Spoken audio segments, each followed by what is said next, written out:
Good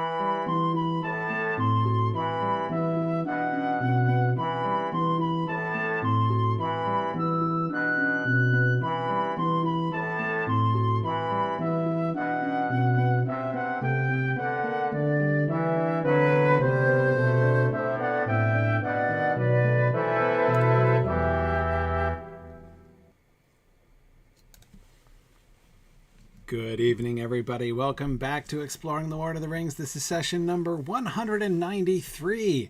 As we continue our brand new chapter, The Ring Goes South. Very exciting. Tonight we will be privileged to hear the highly expurgated version of the Council of Elrond. That is to say, Bilbo's, I think we'll all be able to agree, Bilbo's admirably succinct summary of the entire chapter of the Council of Elrond. So we'll see. Yeah, exactly, Bjorning. We're going to go back to the council because I was worried that we'd missed something. Exactly. So we're just going to go over it again really quickly. No, Bilbo's going to go over it really quickly, in fact. So we will see. But first, I wanted to... quick announcements. I wanted to say last week I was talking about Mythmoot and how wonderful Mythmoot was and how great it was to see so many of you. I've been, you'll remember, over the last month or so, I've been kind of resisting talking about our regional moots because I was like thinking about Mythmoot. You know, I had to focus on that. But now it's time, right? It is open season on our regional moots. I am looking forward to a full calendar of regional moots this year. So here is what I want to do. A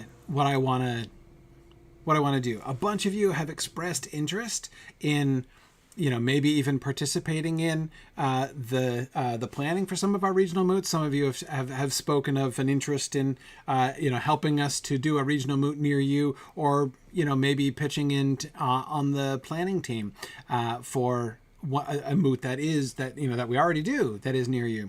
I would love to, connect folks with our planning teams if you would be interested in doing that. Let me explain a little bit about what's involved. So our regional moots are very simple. We try to keep those as simple as possible. And Signum takes care of most of the big things, like, we'll do most of the major arrangements, and we certainly pay for all the things and stuff. We don't leave our regional organizers holding the bag or anything like that. But we do need boots on the ground, basically. We need help finding a good place where we can meet, a good simple place where we can meet, usually one that we can meet at for free or for very little. Finding some local places to eat and stuff like that. It's the things that we need from the people on the ground are relatively simple. And then there's some, logistical stuff as we're getting ready for people to come in and everything. We actually have our regional moots pretty well scripted out in advance. We have what we call our moot in the box that we can kind of hand out to organizers and stuff.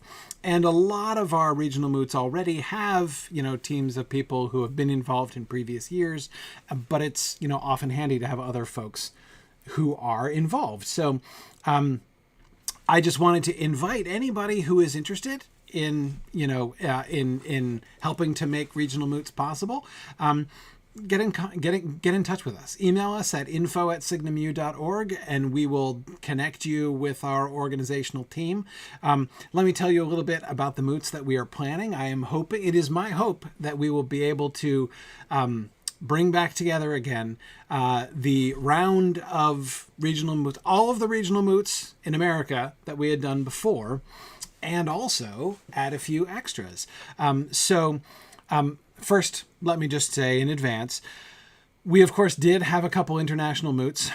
We have been doing Europe. We've done Europe moot twice. We're planning to go back to the UK and do Dragon moot in Wales. But I don't know if we're going to be able to do that, or when we're going to be able to do that. The international moots are still hard because I don't know for sure when we're going to be able to travel exactly, right? That's just, it's still unclear. So I'm kind of holding off, not, I'm still holding out hope that we'll be able to do that later on, like in the spring, perhaps, but we'll see. So I definitely want to do Dragon Moot in Wales. I definitely want to do Maple Moot in Canada. We were planning on a moot in Toronto in 2020 that got canceled. And we were all set to do Nippon Moot in Japan before that got canceled too. So I would definitely like to revisit those and see if we can get those moving again. But I have less of an idea as far as those are concerned. Where we, when we can do those. But our domestic moots, we're definitely much more confident in.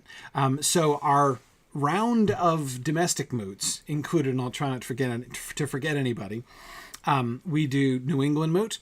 And that's going to be the first one that's going to happen. That's going to be in September, probably late September, maybe the first week in October. We'll announce the date soon. We're firming that up with our venue. And it's going to be in New Hampshire. We're going to do Middle Moot in Iowa again, as in Waterloo, Iowa, as we've done twice before. And we're going to do and those are the two most definite ones. Then of course we have Tex Moot, which is one of our longest running moots, which normally happens at the beginning of the year. We have our two California moots, Bay Moot in the San Francisco area and SoCal Moot in the LA area. So we'll sort of see where those end up getting situated. We have Sunshine Moot in Florida and Magnolia Moot in the South. We've been holding that in Charlotte. But I'm also interested to see, a bunch of our moots kind of migrate around a little bit, and I like it when we can do that. So I don't know if maybe Magnolia Moot, maybe we can do it in Charlotte again. Maybe we do it, maybe we try moving somewhere else, Atlanta or Nashville or something like that. Again, that's going to depend on where we, have enough local contacts to be able to pull it off down there. And same with like SoCal Moot and Bay Moot, the exact location. We had Bay Moot in Oakland once. We had Bay Moot in Berkeley another time. So they can kind of, travel around a little bit depending on where we go. But anyway, so those are the moots that we have done in the past before, but we're also looking to add some. The one I am most confident that we are going to be able to add is Buckeye Moot in Ohio. I've talked about that. We mentioned that before. And at Myth Moot, we got like a ton of people. Turns out a lot of our Signum folk are from Ohio. So I think that one's going to be pretty easy to pull off, but still very interested to hear anybody who is interested in participating in that. Then we also have the prospect of doing one where I would like to get one together out in the western part of the country, sort of the sort of center of the western part of the country, and we'll see. We'll see what that ends up being. It's possible that we might do a moot in Salt Lake City. I was talking with a volunteer about that potentially. Maybe we could do Denver. I'm not sure. So that region is hard because all of the cities are really widespread. But it would be fun to try to do one in that country. I would love to do one in the Pacific Northwest, like Seattle would be really cool. But I don't know exactly. Again, I don't have any very clear leads there. So that's like my own wish list. I would love to add the Pacific Northwest. I would love to add, to figure out the Western one. Yeah. So, D-May, we could still do remote, right? As my son joked, up in Alaska, but that's kind of a destination moot for a lot of people, I think. But anyway, yeah. So we'll see.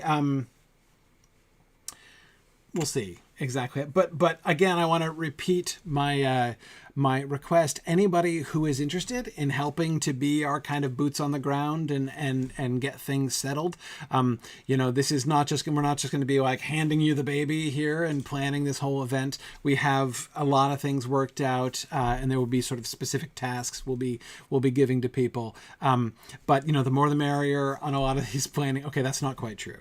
There is a limit to how many organizers contributes to merriment, but anyway, it's good to have a bunch of people involved. So send an email, info@signumu.org, if you would be interested in in being connected with our team, our events organizing team, and we will be in touch. So anyway, that is the really exciting plan, and we'll do international ones as soon as we can. But we will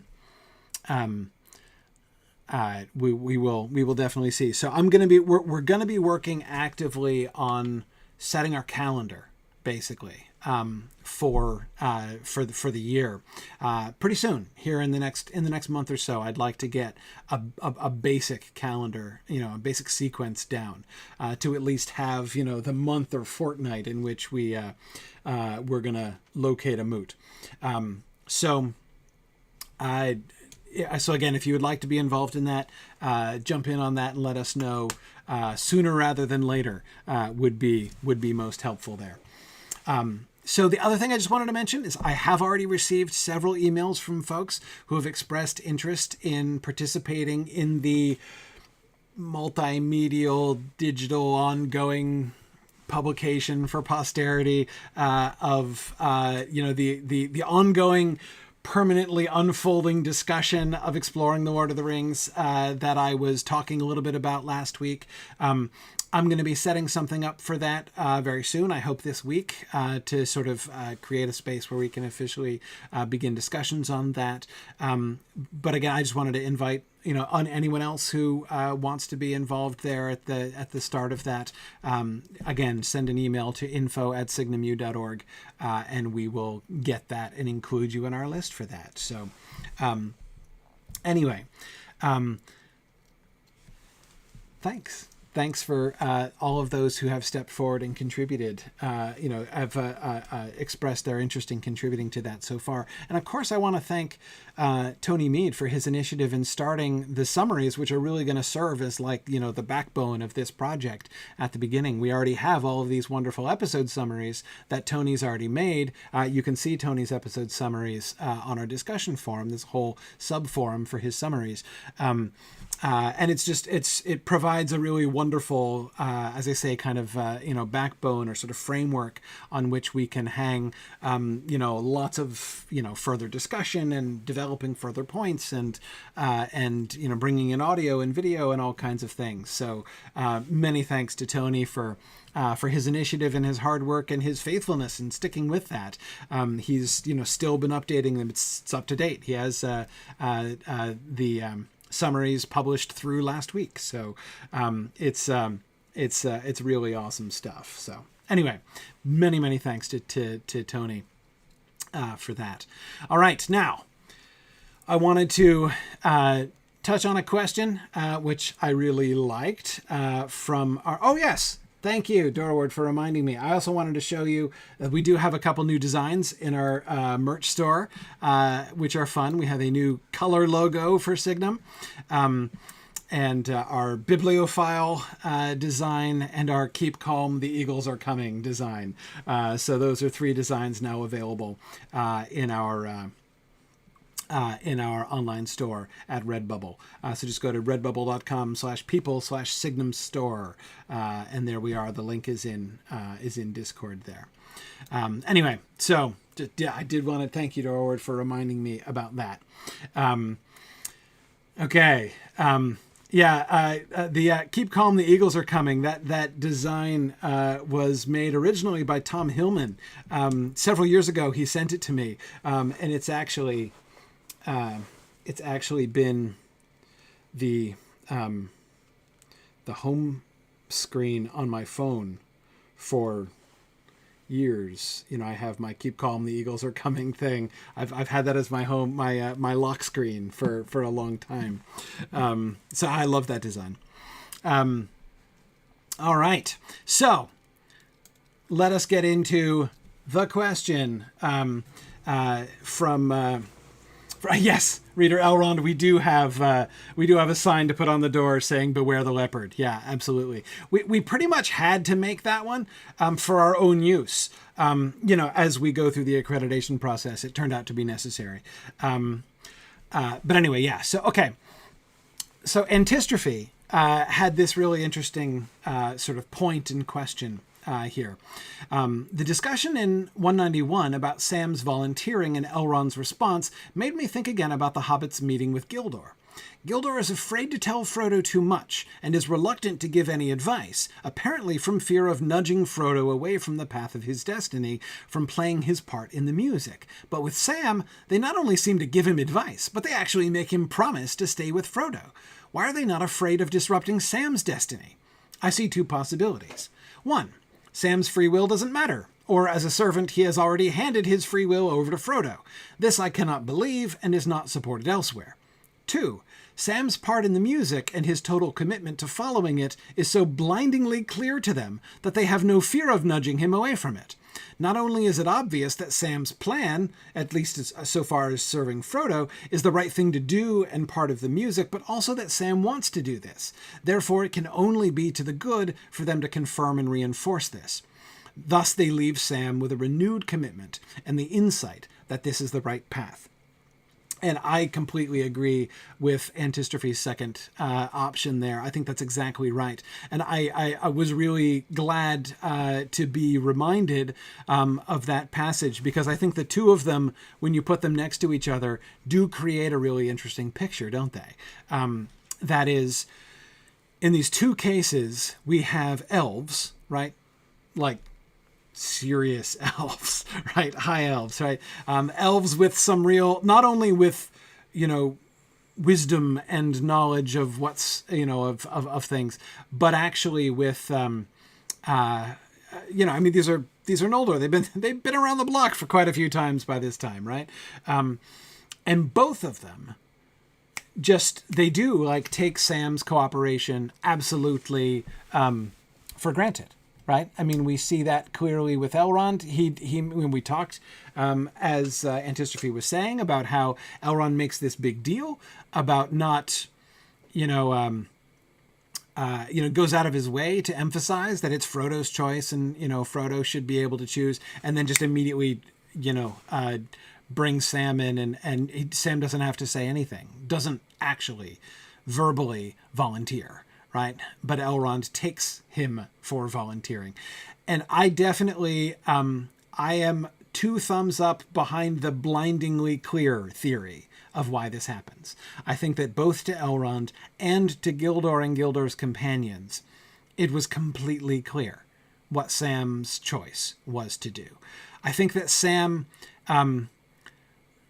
is not a very tough nut to crack, as they would say. Right. I think that they know. They know exactly what he wants to do and what he means to do. But I do think it's a really good observation. They don't exactly compel him to promise or something like that, but they do exactly what Elrond says he's not wanting to do. Right. I mean, they speak in the imperative voice to him. Right. don't you leave him. Now, at least that's Sam's paraphrase. They probably didn't use exactly those words, right? Because it kind of sounds like Sam's own tone of voice, right? So I think that Sam is paraphrasing when he says that, but nevertheless, he says that they say to him, don't you leave him, right? He characterizes them at the very least of speaking in the imperative mood. Sorry, did I say voice? I did say voice. I meant mood. Anyway, so I think that that's it is really interesting, and it is pronouncedly different to how they deal with Frodo and how they talk to Frodo. And this, again, both of those things, both Elrond's, caution with Frodo and Gildor's caution with Frodo are just as closely parallel as their freedom with Sam, right? And them signing him right up, right, for all of this. So anyway, I think that's to me, that does bespeak more than anything else Sam's commitment.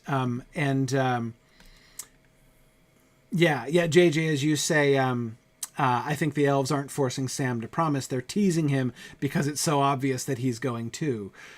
Yes. As Green Great Dragon says, Sam's fate chimed with his desire. Yes.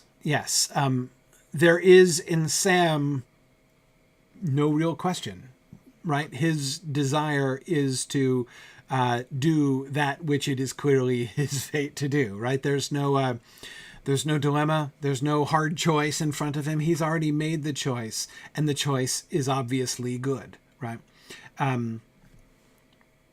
Yeah.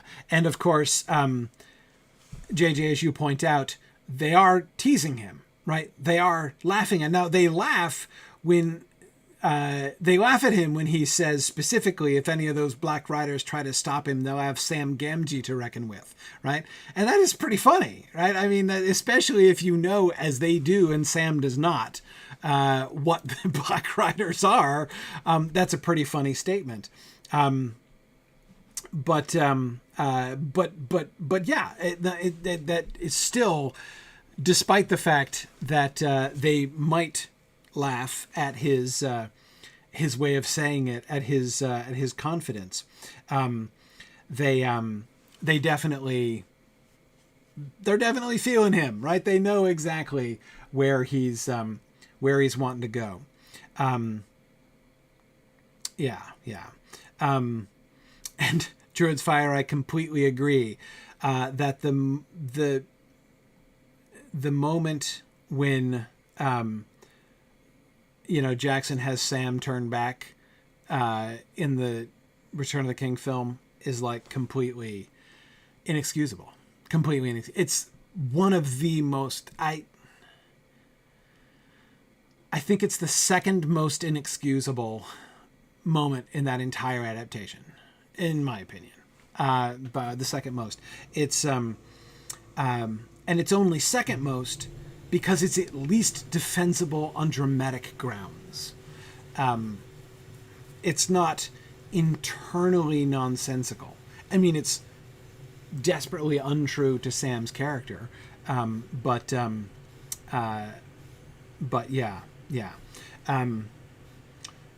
Oh, no, sorry. The first being the Witch King breaking Gandalf's staff. That is the worst. The general depiction of Faramir and Treebeard I strongly dislike. But again, they kind of work internally, even though I dislike them. But yeah, the Witch King breaking Gandalf's staff doesn't even have the excuse of, dramatic tension or something. It's just simply utterly nonsensical. It is the only one of the scenes that was cut from the theatrical version and put back in the extended edition that I think they should have just left on the cutting room floor. Yeah, that's the only scene that I think is just actually actively horrible. And again, like in conflict with the text itself. Silk Westcott killing the mouth of Sauron is top 10 for me. But it does less violence to the whole thing. It's bad, but it's not quite so bad. Anyway, Okay. You're right. Hythalos says, I get mad just thinking about it. Yeah, exactly. Yep. Anyway, okay. Sorry, I wasn't trying to dredge up painful memories. But it's Druid's Fire's fault, actually. But yeah, Matt, I agree that the elves' laughter, they might have underestimated Sam there, given what we saw from the Gaffer and Farmer Maggot when they faced down Black Riders. Exactly. And of course, Matt, I can't help but think of the very first draft that Tolkien wrote of the Cracks of Doom, second draft that Tolkien wrote of the Cracks of Doom, when Sam ends up standing in between. In fact, at the Cracks of Doom, when Frodo was at the Cracks of Doom, a Nazgul arrives and Sam duels him to give Frodo time. Thus, they'll have exactly fulfilling that line, right? Which is really attractive in a lot of ways. It also, I'm not saying I think he shouldn't have cut that, but still, I kind of delightful it is. Anyway, yeah. So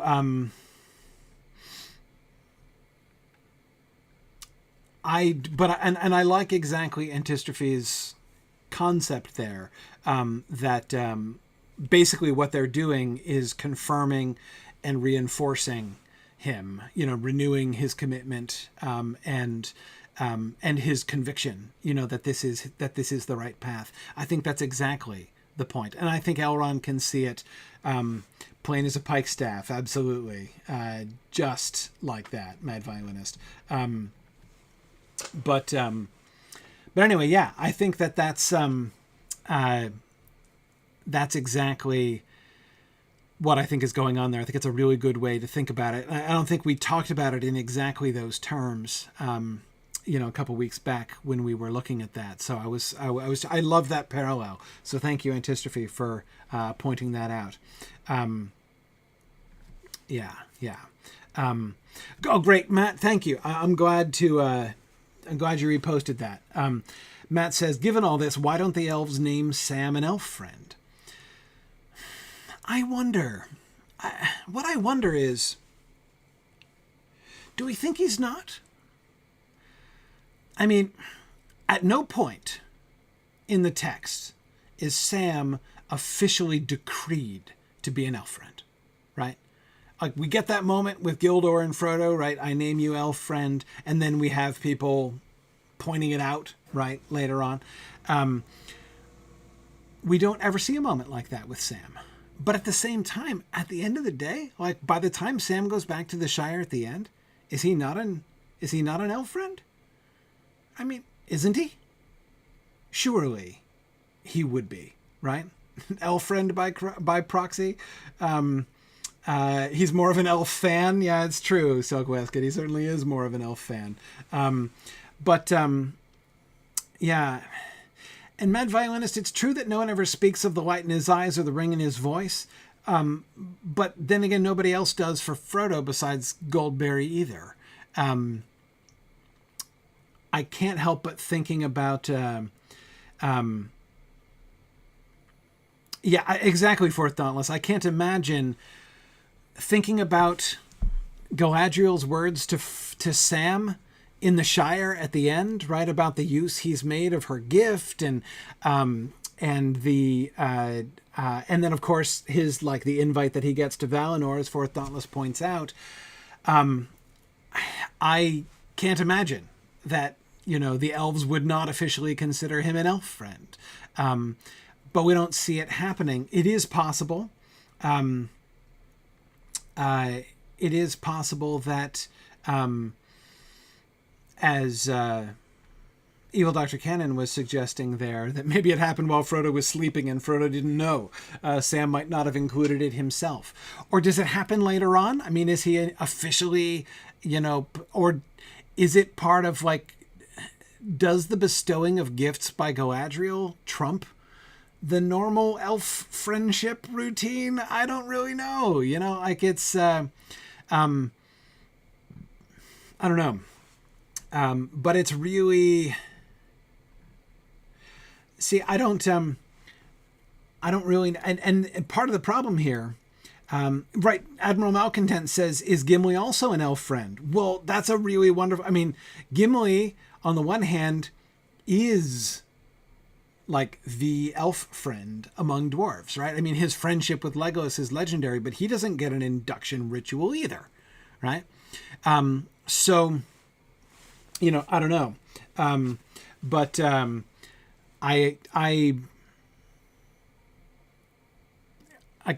mean, we know that Gimli is an elf friend, right? So, you know, I don't,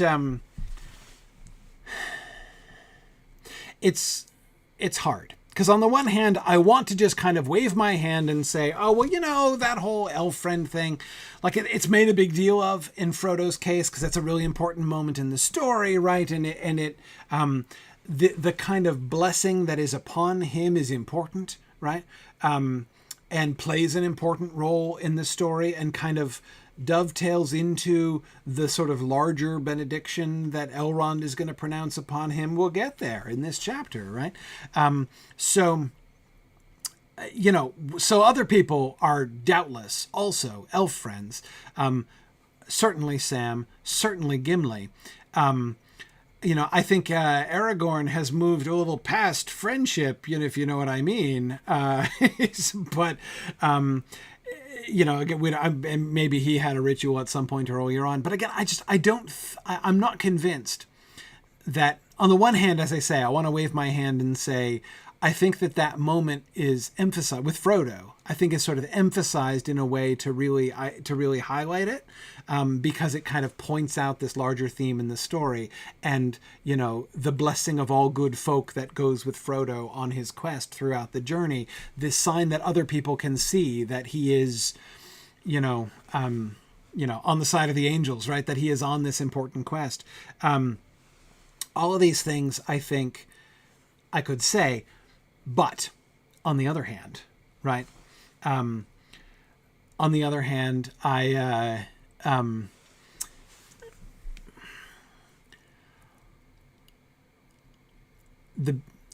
fact that Frodo's elf friendship is perceptible to Goldberry, Chris, as you were first pointing out, and then you know, to Faramir as well, potentially. That gets made a little bit too big of a deal of, to completely dismiss, I think. But here's what I think. I think that there are two factors involved. Okay? Here's what I would theorize. I theorize there are two things involved here.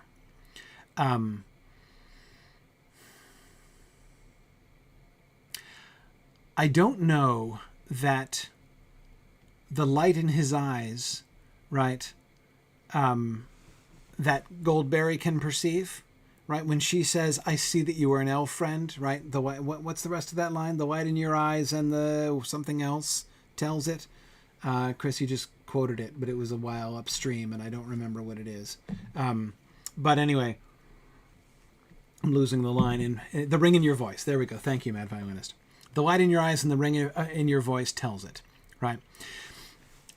I don't think that that's a law or that like the commutative property is involved, right? She can tell that he's an elf friend because of the light in his eyes and the ring in his voice.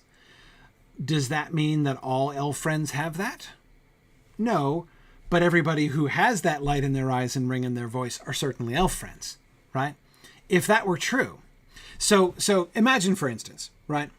We have the state of being an elf friend on the one hand, right? And then imagine, this is theorizing here, let's theorize that Gildor placed this other kind of blessing, like over and above the normal elf friendship thing, right? So this is not something that all elf friends receive automatically. But Gildor, perceiving that Frodo is bearing a great burden without guidance, places a blessing upon Frodo. And it's that blessing that Goldberry perceives, right? She perceives this blessing that is upon Frodo. So what does she say? Oh, I see that you're an elf friend. Because obviously, elves are not gonna confer that blessing upon somebody who's not an elf friend, right? And because again, we see this kind of, go with the, there are lots of people who are going to bless Frodo when they know, especially those that learn and know of his quest. They are all going. He's blessed by Gildor. He's going to be blessed. He's blessed by Tom Bombadil. He's going to be blessed by Elrond. He's going to be blessed by Galadriel. He's going to be blessed by Faramir again, right? All of these people who find out who he is and what he's doing and realize, the role that he's playing for Team Free Peoples of Middle Earth, right? Lay what blessing they have upon him, right? So I don't think that we can necessarily identify the blessing that is laid upon Frodo, even by Gildor, in the moment of naming him an elf friend. Like, it happens at that moment. I think there's no question, right? But I'm not sure that... I guess the shortest way to say what I'm trying to say is I think Frodo might be a bad data point here for elf friendship, right? Because, yes, he's being named an elf friend, but there's a lot more going on there. Right. And this is not, I think, just part of your standard elf friend package that he is receiving, if you see what I mean. So, yeah.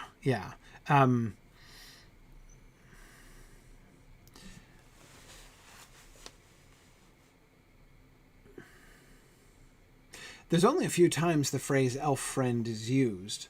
It's mostly about Frodo. Of course, Elrond used it when he talked about the Hall of Fame, right? Hurin and Turin and, Hodor and the rest of them, Beren, were called elf friends as well. Bilbo is explicitly named elf friend in The Hobbit. Yeah. And JJ, I think it's pretty clear that when Gildor does the same to Frodo, Tolkien is following in... it has that passage of The Hobbit in mind when Bilbo is named an elf friend. So, but like I said, I can't, no, it's not just that I can't imagine. I refuse to accept the idea. I just flat refuse to accept the idea that Sam is not an elf friend by the end. Certainly, even now, but certainly not by the end. I don't accept it. Definitely not.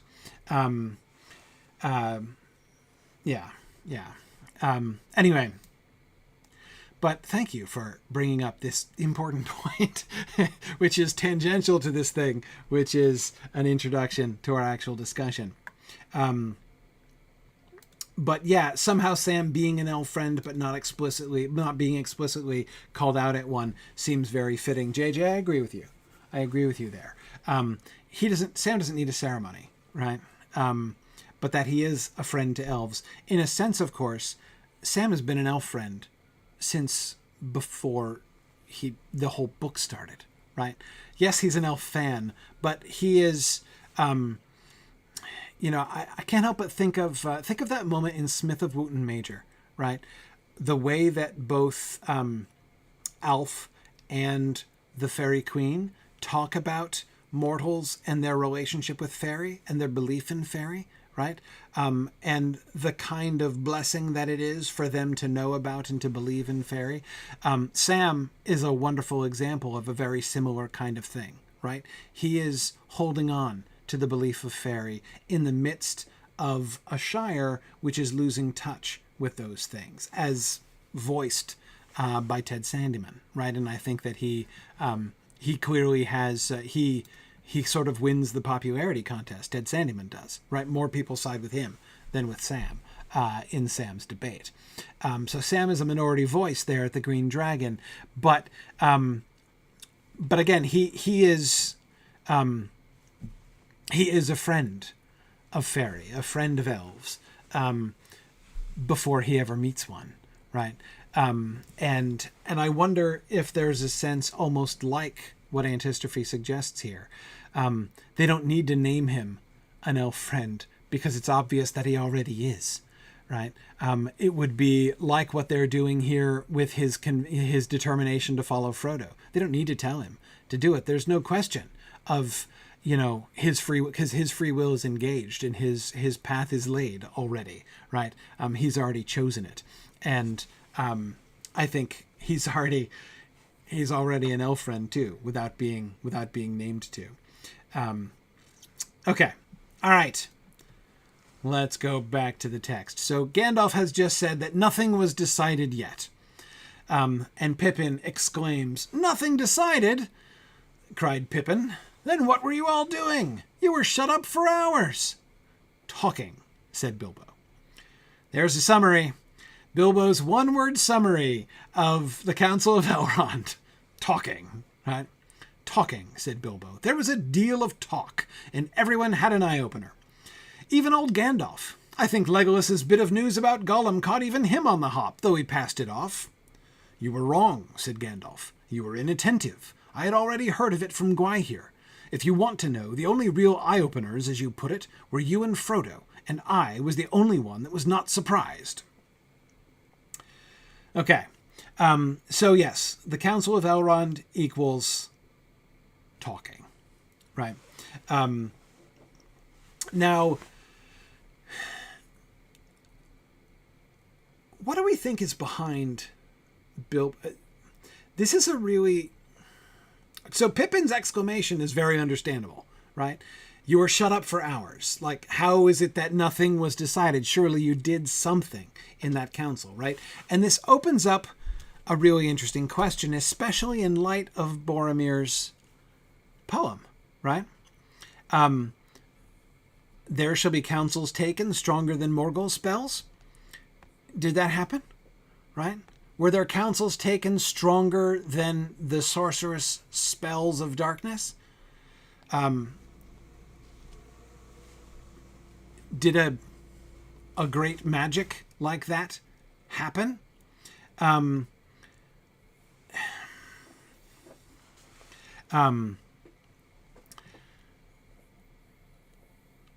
Yeah. Yes, it did. Right? That moment at the end, Frodo, that the halfling did in fact stand forth, which I think is a big part of it, right? The councils, the decision to send the ring to the fire, and then to appoint Frodo as the bearer, that's clearly it, right? That's clearly the council that shall be stronger than Morgul spells. And I know that the councils themselves need not be magic, but I think there is a clear parallel there, right? As after all, a spell, it does mean words, right? It does mean something spoken. So you have the talk up in Imladris, right, is going to be even stronger than the talk down in Mordor, right?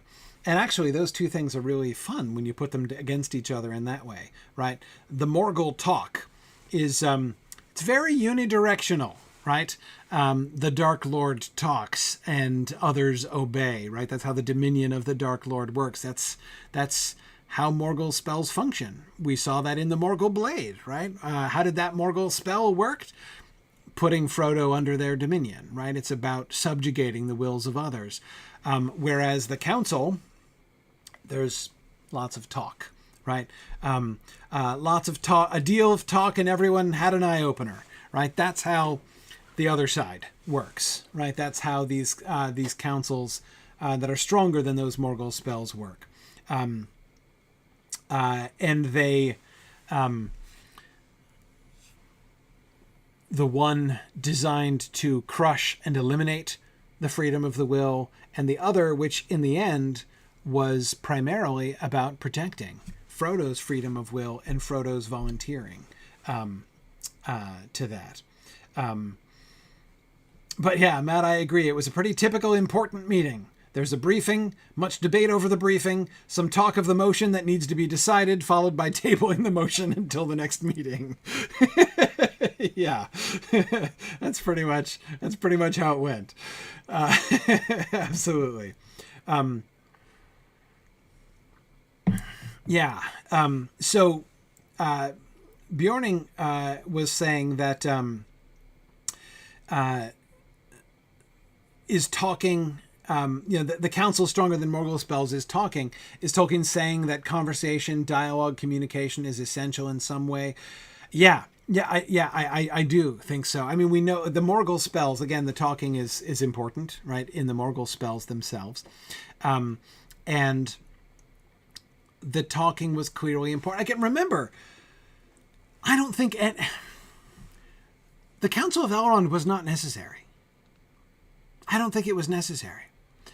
I don't think it accomplished much in the sense in which one might think, right?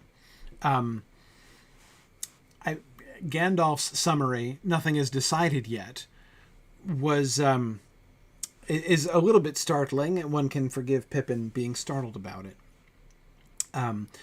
But again, it's it didn't have to happen, right? Gandalf and Elrond could have made an executive choice there, right? I mean, after all, it boiled down to Elrond saying we must send the ring to the fire, right? And then Frodo volunteering. Elrond knew they had to send the ring to the fire. Gandalf already was pretty sure that Frodo was the one who should take the ring to the fire. He already had his candidate, right? His nominee in place for who should be the ring bearer. So they didn't have to talk it over, right? I mean, who would have challenged him? Anyone from that room? Boromir maybe, right? But again, like, they could have given him a briefing, a private briefing, right? Elrond could have, and in fact, I'm not even sure that isn't what Boromir kind of expected, right? When he was there to consult Elrond, greatest of lore masters, right? So if when Boromir arrived, Elrond had taken him into a back room and been like, okay, Boromir, tell me your story. That sounds great. I think I can interpret that for you, because I bet he could have, right? Especially if he brought Gandalf in. He could have interpreted it for him, said, okay, here's the meaning of your hard words. I'll let you know what we're going to do, right? And then he comes to him later and is like, okay, Ring of Power, it's going to Mordor, this is what's happening, right? Now, like, would Boromir have been okay with that? No, but he's not okay with it now, so there we are.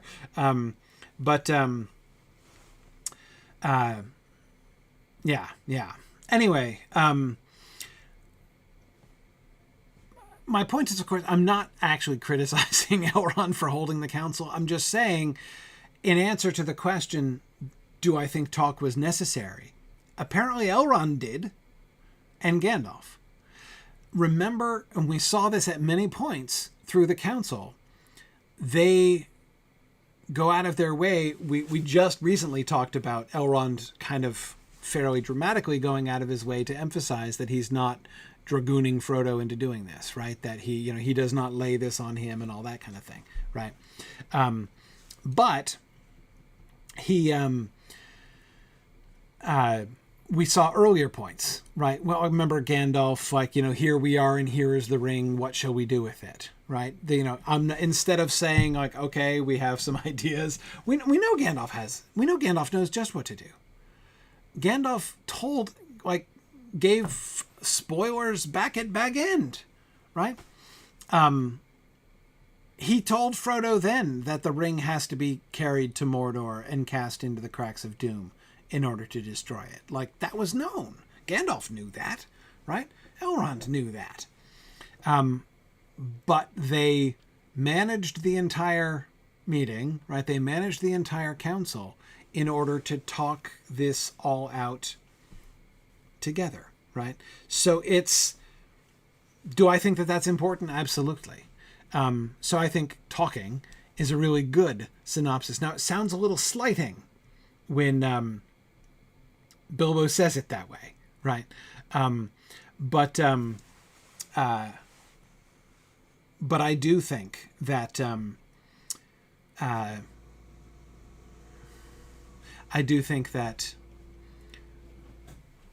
it does seem to have been important, and it's not hard to see why, right? It's not hard to see why everybody needed to be brought.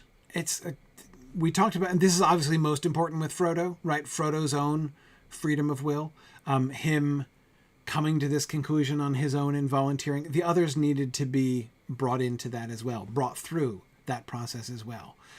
Everybody, representatives of all the free people who were there, who were called there, though not by Elrond, Elrond and Gandalf clearly felt that it was important that everybody should be brought into that discussion, that everybody should be part of those councils, that perhaps those councils would only be stronger than Morgul spells if they were done in that way, right? If everybody was a part of it.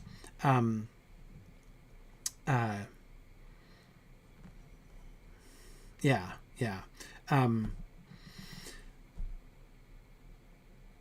Lupilia, I do agree, even for Frodo's sake, I think that it's important, right? That we can see what Frodo learns in the entire context and frame that his entire quest is given at the council is going to be important. We will see it, I agree with you, when he's talking with Faramir. There will be other points at which both he and Sam will benefit from having had that framework, right? The framework of the entire council. And it's clear that there will be others. There will be others as well, right? Who will benefit and have benefited from that entire thing. Do I think they would take Elrond on faith if he told them, if he just briefed them all privately, right? FYI, this is what happened and this is what we're going to do about it. I think they'd have taken it from Elrond, but that's clearly not how they operate. Again, I think the contrast between how the Free Peoples go about this and how Sauron wants to go about this is very important, right? So I think there's a good reason that talk is at the center of it and is therefore definitely a part of the power. Yes. Yeah. Okay. I want to talk about everybody having an eye opener. But I don't yet want to talk about Gandalf. You could say Bilbo summarizes twice, right? First, he gives his one-word summary of what they were doing, talking, right? Then he expands on that in his next sentence. There was a deal of talk, which is just to say the same thing in slightly more words, and everyone had an eye-opener. Why do you think he emphasizes that? Why does he emphasize eye-openers? It's not an inescapable way to summarize the council, right? He could just as well, perhaps even more fitly, have said something like, there was a deal of talk and, like a great decision was made, or there was a deal of talk and, the nature of the ring was much discussed. Why does he emphasize eye-openers, surprises, realizations, revelations? Do you see what I mean? I mean, those things happened. There were a number of eye-openers at that council, right? And that's a really hobbitly understated way of describing this, right? It was revealed, it was proven that, this ring that's been in our family for decades now is in fact, the evil one ring of power of Sauron. Yeah, that was kind of proven at the council as a bit of an eye-opener. The fall of Saruman and his betrayal, that was a bit of an eye-opener too. Oh yeah, P.S. Aragorn is like the lost heir of Westerness. Yeah, that was revealed also. I mean, there's a lot of things like that happen, no question, right?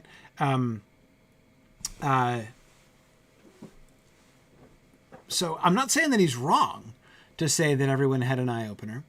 I just think that it's interesting that that's what he emphasizes, if you see what I mean.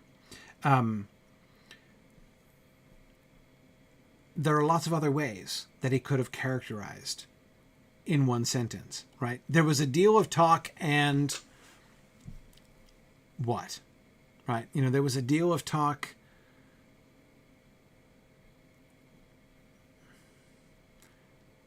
And what he emphasizes is that everybody learned something new that was pretty surprising, right?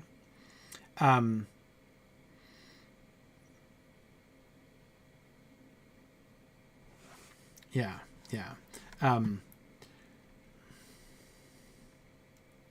Hey, hang on. There's like a big old side conversation happening about Gandalf here, and it would be much easier for me to follow this if that were not happening right now.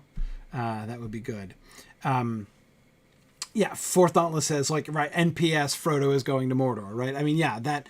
Now, on the one hand, you could say he doesn't have to say that because that's already been established, right? The hobbits have already been talking about the fact that Frodo is going to Mordor, so he doesn't have to do that. He doesn't have to, to emphasize that.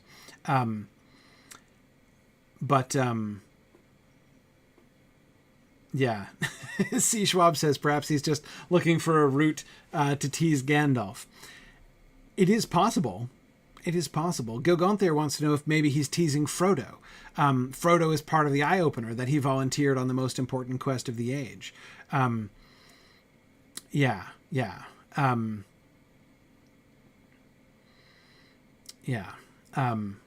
Admiral Malcontent says Bilbo's basically saying the entire situation was put in context and that the broader context is pretty shocking and way more serious than most of them thought. Yes. Yeah. Now that's interesting, Matt. Matt says everyone who told a story got it put into a context that made their story more important and part of a bigger whole. Matt, to come back to what Bilbo is about to talk about. Legolas's bit of news. I mean, if you'd lined everybody up, right, and said, like, what are you bringing to this council, right? What eye openers do you have in store, right? Like what news or whatever, that.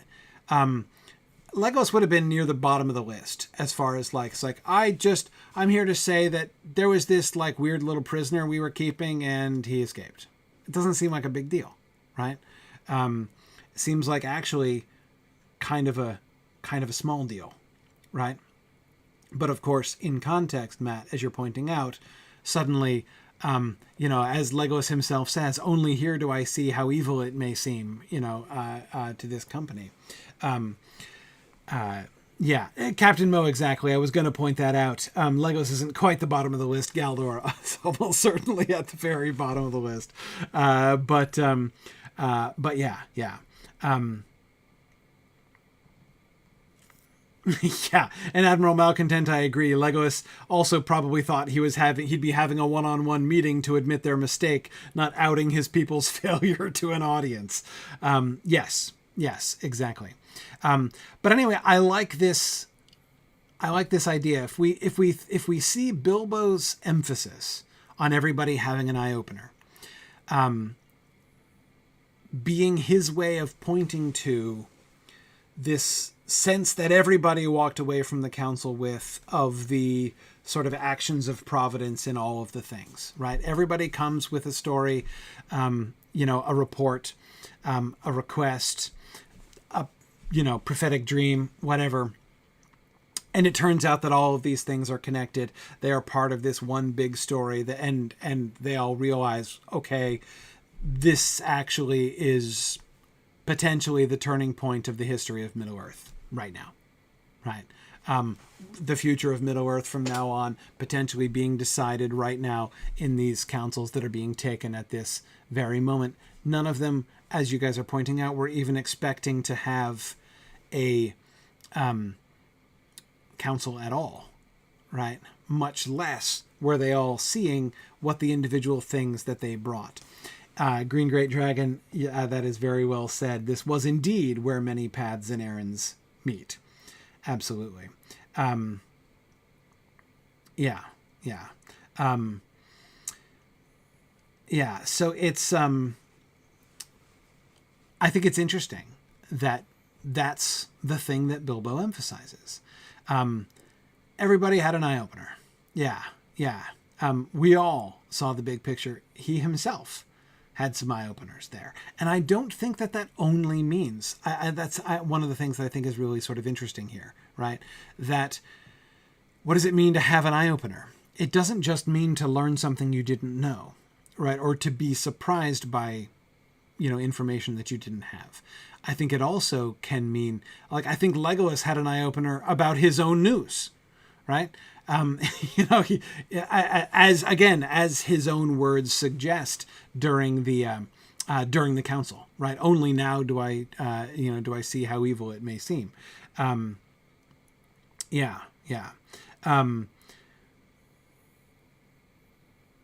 Exactly, Ashnaz, exactly. Legolas was the one who was surprised at the time when he broke the news.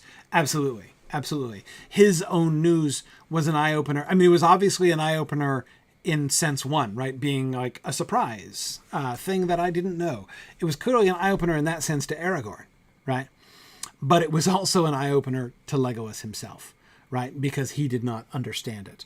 And I think that that's a really interesting way to see Bilbo thinking about that. Because, of course, Bilbo had those too. I think that Bilbo came away with a better understanding of the ring, the significance of his relationship with the ring, of his giving up the ring. I think that he had some eye-openers there too. Not just in the sense that he learned new information. But then he turns and says, even old Gandalf. I think Legolas's bit of news about Gollum caught even him on the hop, though he passed it off.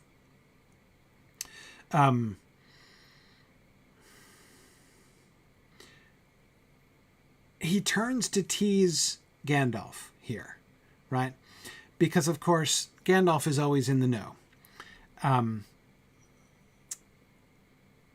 so he tries to throw that up at Gandalf. I think Legolas's bit of news caught even him on the hop.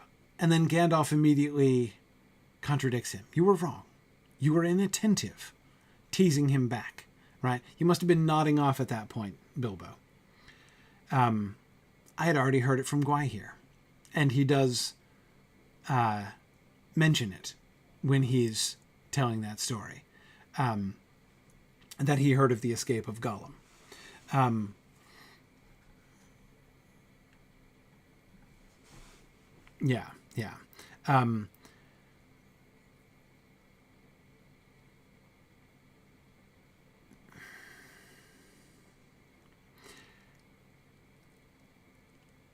If we think about eye-openers in that broader sense that we were describing,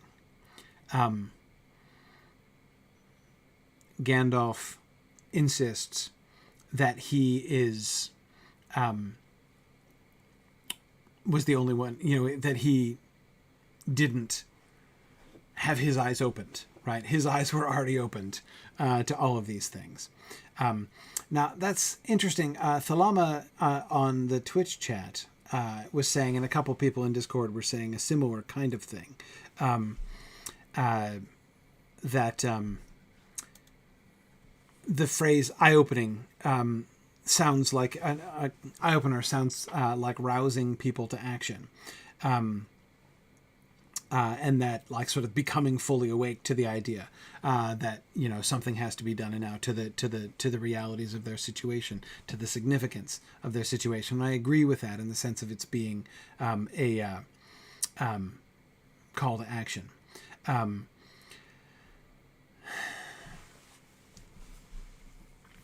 JJ, so Flammifer and JJ were both suggesting that there are two other things which almost certainly would have been eye-openers in the sense of surprise. Flammifer was arguing that Gandalf probably would not have heard Boromir's poem, right? If he arrived only just before the council. So it's likely that he's not heard the poem from Minas Tirith, right? The prophetic dream from Boromir. So that might have been an eye-opener to him. JJ was just pointing out that there is clearly a moment when Gandalf is surprised in the council. And that's when Frodo interrupts Gandalf to tell his dream. When Gandalf talks about being imprisoned on Orthanc, and Frodo says, "I saw you." Right? It was only, the moon was in your hair. As JJ quoted, Gandalf paused astonished and looked at him. "It was only a dream," said Frodo. Right? Gandalf is astonished. If astonishment does not count as an eye-opener, what does? Right? He clearly is surprised by that.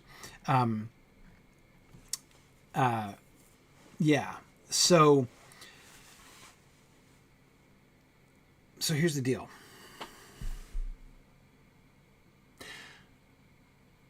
I don't think so. All right. Let's look at Gandalf's sort of smug was a word someone was using to describe this, and it kind of sounds that way. "You were inattentive. I had already heard it from Gwaihir. If you want to know, the only real eye-openers, as you put it, were you and Frodo, and I was the only one that was not surprised." Right? Does sound a little smug, doesn't it? Why does Gandalf insist on this? On the one hand, again, it's like banter back and forth with Bilbo. He's sort of, parrying Bilbo's teasing of him, right? But the only real eye-openers, as you put it, were you and Frodo. I think here, Gandalf is not just saying, "Nothing surprised me." I already knew everything in advance. I think that what he's saying, he's putting things into context. The only real eye-openers were you and Frodo. That was the main thing. That was, if there was a really important revelation, the most important revelation, the only real eye-opener, was Bilbo and Frodo. That was the crucial thing. As affirmed by Boromir's poem, right? The halfling needed to step forth. So when the halflings, both of them, stepped forth and told their stories, right? That was to Gandalf, this was the most important thing, the most important eye-openers. And eye-openers, I think, in multiple senses, right? Not just surprises, though again, he comes back, I was the only one that was not surprised, right? But again, I think it's more than just, I am surprised by that piece of information I did not know, right? Because clearly there were several people in the room who were not surprised by the stories that Bilbo and Frodo heard. Aragorn, for instance, will certainly have heard Bilbo's story before. And he knew Frodo's story too, because he was in a whole bunch of it.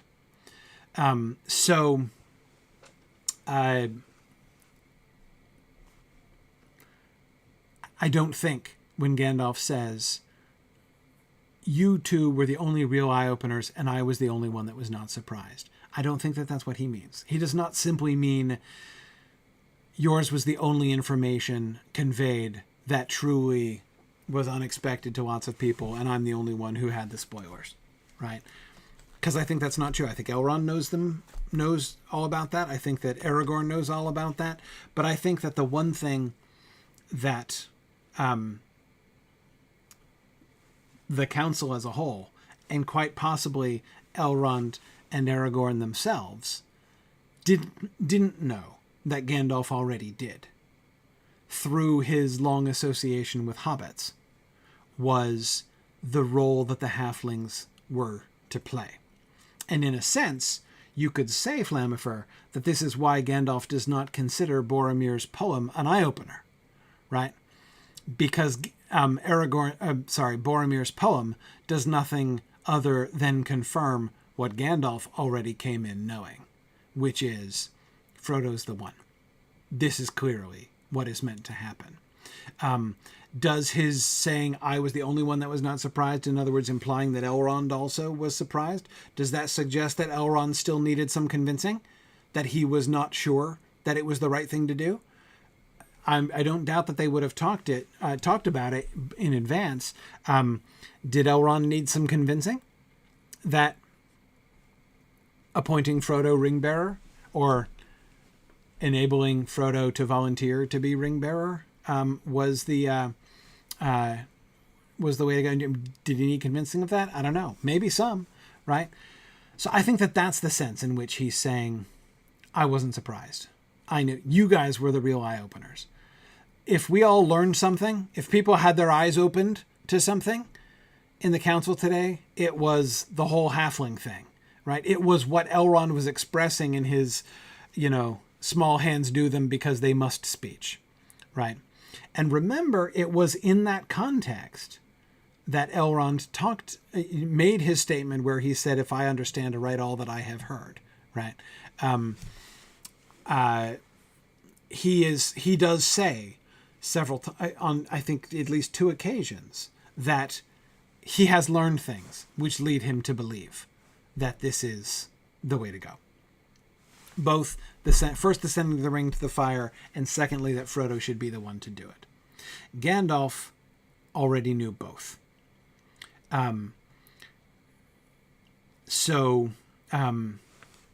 Yes, and Silk Westcott, you're right. Elrond suffers from not having a valid sample size to determine hobbit potential. Right, absolutely.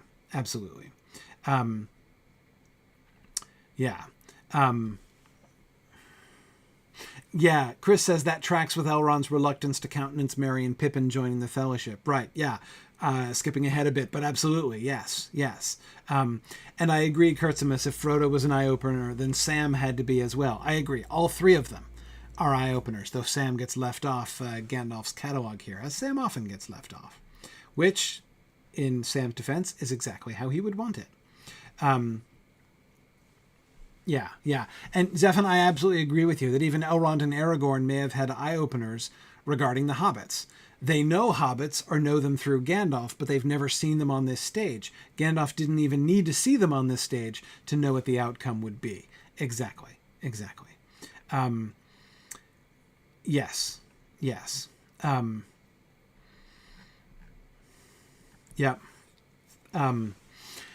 Matt, yes, Bjorning, I'm also wondering if Sam leaves himself off knowing the fact that Sam is the final editor of all of the primary texts, likely including the Silmarillion, because the translations from the Elvish by BB were put into his hands, makes it make much more sense that Sam will get left off a bunch of lists, right? I mean, I still would claim that it is perfectly obvious that sentence in Of the Rings of Power in the Third Age, right, alone with his servant, totally written by Sam, right, clearly. But anyway, so to me, Gandalf's response does point to the fact, I mean, again, he's still, on one level, he and Bilbo are still bantering here, right? And it's still, this is being done in the context of banter, and the banter is about, getting, there being surprise reveals, and even Gandalf being caught on the hop, and Gandalf teasing Bilbo for, essentially falling asleep right in the meeting. You were inattentive. I'd already heard it from Gwai here. You're wrong and I can prove it, right, by a closer memory to what was said in the council than you. But I think it's pretty clear that the eye openers are bigger. So when Gandalf boils it down, when he says the only real eye openers are you and Frodo, I think that what he is doing here is pointing to the really important thing, like the most important thing at the council, which means, by the way, he is contributing to Bilbo's summary, right? Answering Pippin's question. What were you all doing? Talking. Everyone had an eye opener. The only real eye openers were you and Frodo. But Gandalf already knew that was coming. Yeah. Yeah.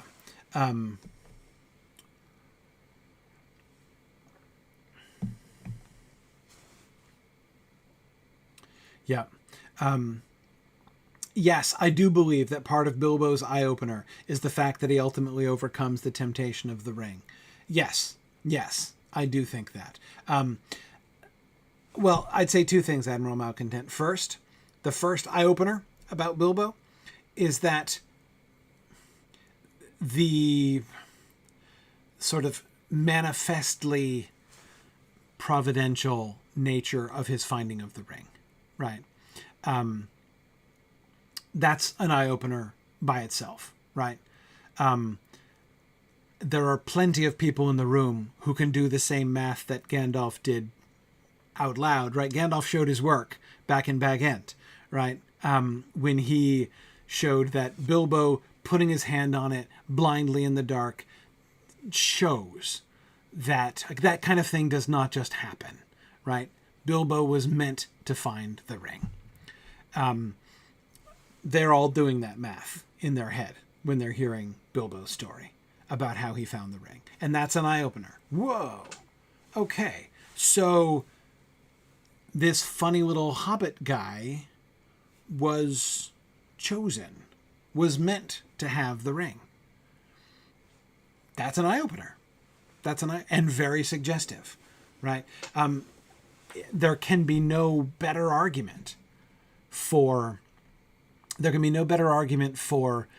like in support of why you should make a halfling the ring bearer, right? Well, why you should agree to a halfling being the ring bearer, then he was meant by Providence to find and keep the ring. Secondly, he had it for how long? And it didn't destroy him, right? He endured it for 70 years. It affected him, right? But he held it for 70 years without going all Dark Lord and then gave it up at the end. That's an eye-opener. No mistake, right? And then Frodo tells his story of what he went through and how he escaped and everything. And yeah, okay. You get to... Elrond, I think, is speaking for many at the end when he says, if I understand aright all that I have heard, I think that this task was meant for you, Frodo. Right? That's... Yes. That's the eye-opener, right? And truly, that is... right, sorry, 60. You're right. I was adding the 77 total since then, but 60. Yeah, exactly. Sorry. Anyway, so that's this Gandalf holds to be the central eye-opener, and thus therefore undermines the last thing he said on the previous slide, right? Nothing was decided. So first he said nothing is decided yet, and then he basically says the most essential thing has already happened, right? Here, let me highlight for you, Pippin, what was most important. And what was most important was that everybody saw that Frodo should be the ring bearer, right?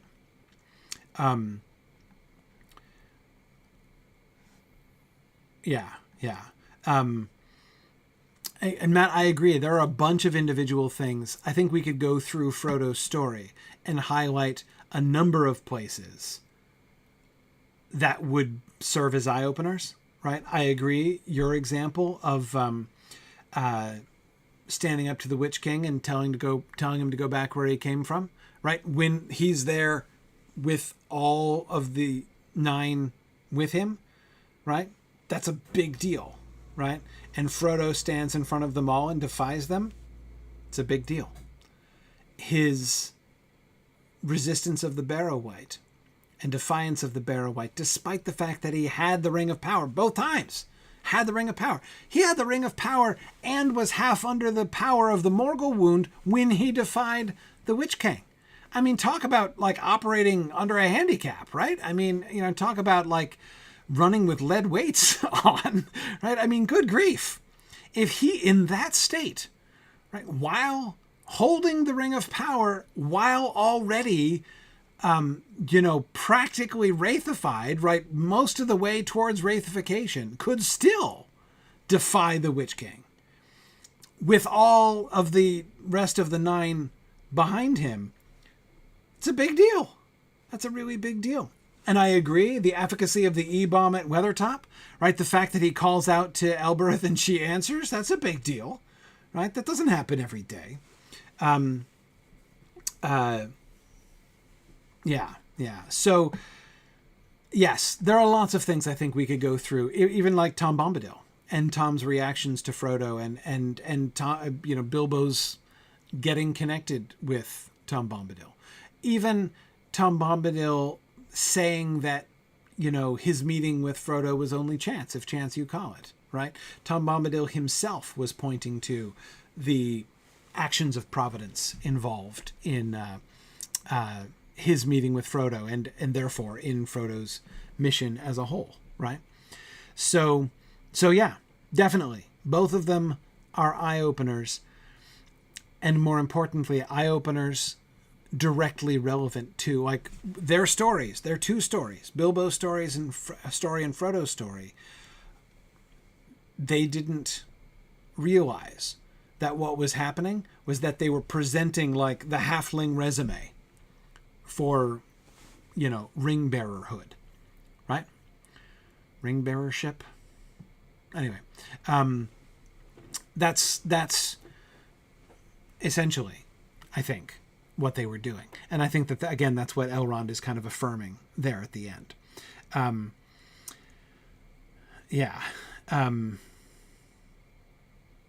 Good. Admiral Malcontent says that Frodo's resistance of the Witch King puts his eventual thought that he isn't powerful enough yet to dominate the Witch King into a different and less ridiculous context.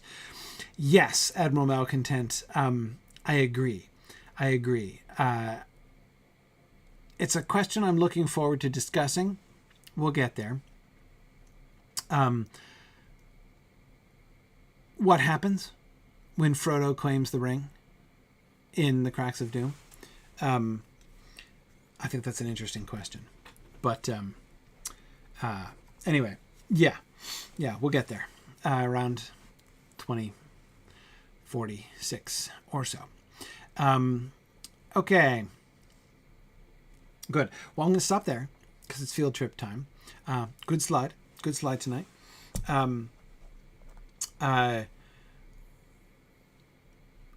We're going to be building up towards, there's another poem coming soon. It's a short one, but there's another poem coming soon. Maybe we'll get to it next week. We'll see. Anyway, thanks everybody for joining me tonight. We're going to go back to our field trip here. But thanks everybody who participated in our text discussion, and feel free to join us for our field trip where we will be going about Lyndelby and trying to figure out. Yeah. Very excited about getting the lay of the land there. Now that the big reveal happened that I didn't know was going to happen. So let's see. Did we? Yeah. Okay, good. We did get to milestone Lyndelby itself. So cool. Could I just say one thing though? Yes. Talking. 67 bloody episodes, and we get talking. Talking. That's it. That's all we needed, really. Yeah, that's the synopsis. Yes, I know. I have a Bjorning-like rage at this moment. Yeah. Oh, hey, good. Look, it's daytime. Oh, wonderful. I get to look around while it's still day. It's afternoon, though, so I should hurry up. It's going to get dark here. Maybe we'll get a lovely sunset here in Lyndelby, but with all the mist, we probably won't see that much. It will be dark soon. I love the buntings. Yes, I wonder what kind of party they're having. Yeah. Also, it's a house. Look at this house.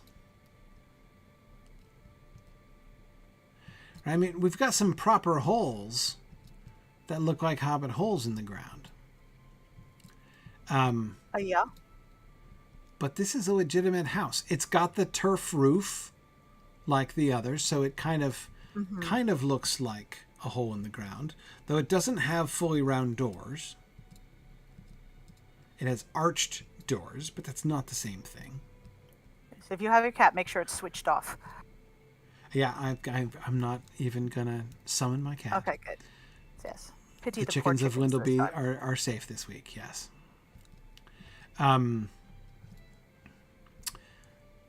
Yeah. So that's it's an interesting architectural feature. Now we have these granaries, but we see these in the Shire, and these have the fully round doors, right? Although the materials are different. Materials are different than we see in the Shire. We have this building with stone here, and the stone construction looks very similar, not identical, but similar to the stone construction we've been seeing in the older Eothiod epoch, right, of this whole area. It's interesting they sort of took a half timber approach on this. Yeah. Now I agree with JJ. This is in all likelihood a barn, not a house. It does have a lovely little planter out front, but you might put a lovely little planter out in front of your barn. Hey, what's this machine? Civic building, actually. This looks like something like where the mayor or the community center would be. What is this machine? I'm trying to figure out if it's more complex than a water wheel or a hand loom. Oh, let me see.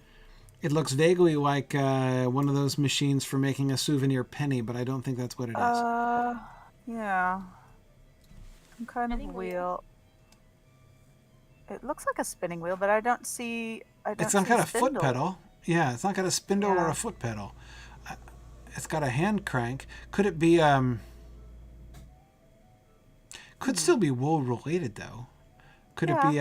What's that thing? The wheel that you use to.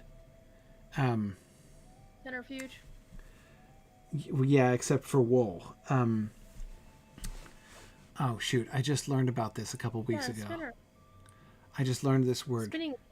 No, not a spinning wheel. A spinning wheel is totally different. Spinning wheel is when you spin the wheel into thread. The thing I'm thinking of is the round framework that goes around in circle that helps you to take a skein of wool and roll it into a ball. Oh, yeah, those things that turn it into a cake. Yeah. Yes, exactly. It's called. I don't know what they're called. I have seen them.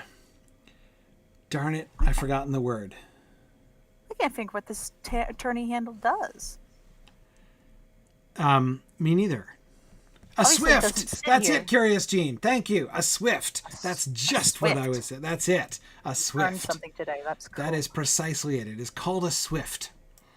I knew that because my wife and I saw a swift in a museum, and I didn't know what it was, so I had to Google it and look it up, and I found YouTube explanations. A swift. That is absolutely it.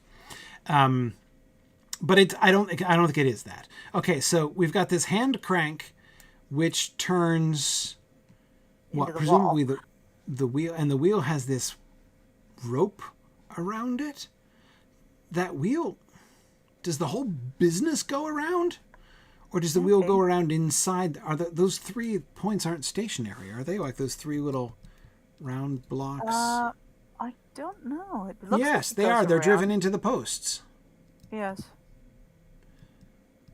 Huh. So if we let's assume that wheel is round, right? Maybe it's octagonal for, Pixel purposes. Pixel purposes, exactly. But so let's imagine that we're round, and that we're going around inside those 3 things, and there's a rope around the posts. That, why would that be? What would you be doing there?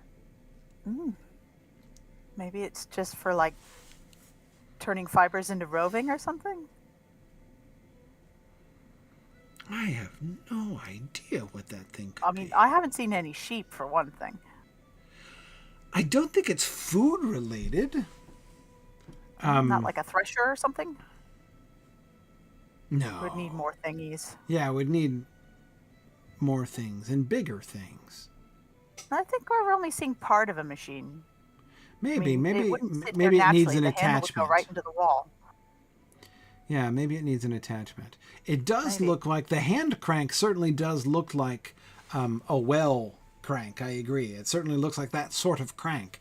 But of course, it's very far away from We should the... look for a well and see if they have the same mechanism, if we can find one. Could it be... I don't know. Would it be like a portable... Would you bring it to the well and use it to crank the bucket down so like it's not permanently attached to the well? It's not a bad idea. You could have a portable well crank that you could bring to all the wells in town. Or it's being repaired. Maybe. I don't know. And it'll go back when it's finished. How puzzling. Emily does point we'll out that there's a well nearby that has no mechanism. Oh, yeah. Where's that? Let's take a look. See if we can figure this out. Let's see.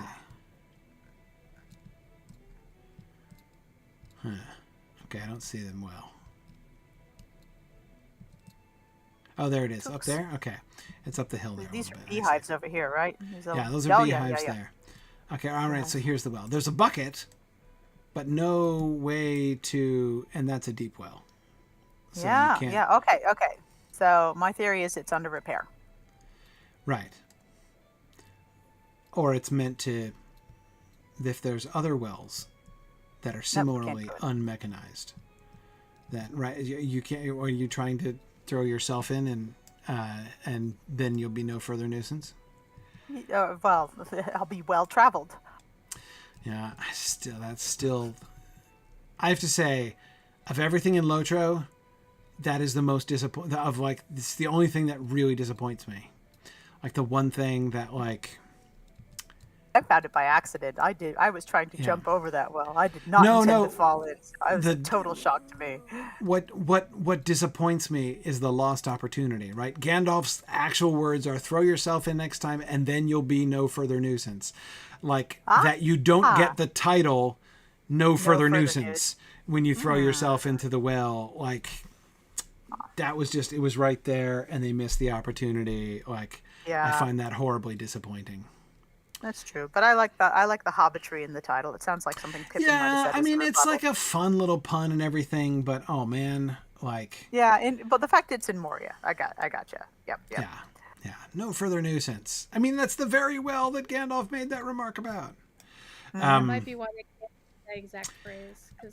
See, I don't know. I mean, I guess in an excess of caution, but come on. They quote the text more than 3 words at a time before. They can't quote whole passages. But they wouldn't even have to do the whole sentence to be able to make that happen. But anyway, okay. Yes. So what else can we learn? So So we're looking at big picture observations about this particular Hobbit settlement here. And the first is their use of stone. And see, now we have what is clearly a non-barn, which is also a low building, a built imitation of a smile, or at least Maybe this is actually an extension of one, actually. Seems to go on into the hill, perhaps. So maybe this is an addition, right? But their stone architecture here is, and the stone chimneys, right? This seems different. And as I say, seems to be connected or at least associated with the stone architecture of the area that we see. But there are obviously lots of similarities. The round doors, The sloped roofs. Yeah, the sloped roofs. Obviously, the dwelling in holes. What other similarities how or long they've been differences using that this we can see? architectural style. Mm-hmm. Like how many centuries did this go unchanged? Well, given the location of these hobbits, geographically speaking, I mean, they have to be connected with Gollum's people, right? I mean, you know, it's quite relatively nearby, right? So here we are up in the mountains to the. I'm looking at the map now. The mountains to the south of Gundabad, and Gollum was down here at the Gladden Fields. So if we assume, which maybe we can't assume, that the Gladden Fields hobbits, of which Gollum was one, who do we think came first? That's a really interesting question. I'm trying to remember everything that I can remember about the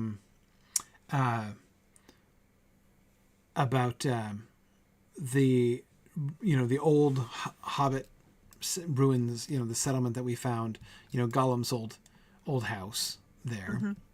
And which That was one? a cave, it's mostly. Well, it was a cave. Yeah, it was a hole in the ground, but it was really a hole in the cliff, right? It was really it looked like Hobbit architecture inside and had a round door. But it was not. This is much more fully developed, right? I mean, yes. Although there are definite differences with the stonework, especially, you got to think that almost any Hobbit, from Hobbiton, would feel at home here, right? This is a very Hobbity town. So. Hobbit. Huh? Go up the path right where I am. There's a hobbit there. I can see him on your screen. Wait, where? By the door. Oh, right here? Oh, yeah. Look, there is one. Oh, my goodness. Ah. That's a right wee bony thing he looks. Oh, my goodness. Okay, so... Tartan in his kilt. Yeah, he's wearing a kilt. And a tartan. Yeah, you're right. Oh my goodness. Tuka. Valeric Tuka. Tuka. Okay. What if there's a shared root there? I think so. That seems pretty clear. And Valeric. Valeric. That sounds kind of gothic, doesn't it? Like does. the Aotheon? Yeah. Well, it's up there with like Meriadoc and stuff. Yeah, which we can see those kinds of roots there too. Valeric. But Valeric, I think. Yeah, exactly. As Stunned Duck says, it's Alaric, which is an actual Gothic name, but with a V, right? I dig it. Yeah, exactly. Now, so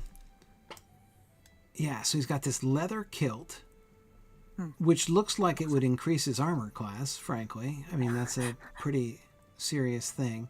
It's got pine cones and leaves. Pine cones. It looks like pine cones and oak leaves. Yes, because it's got acorns there too.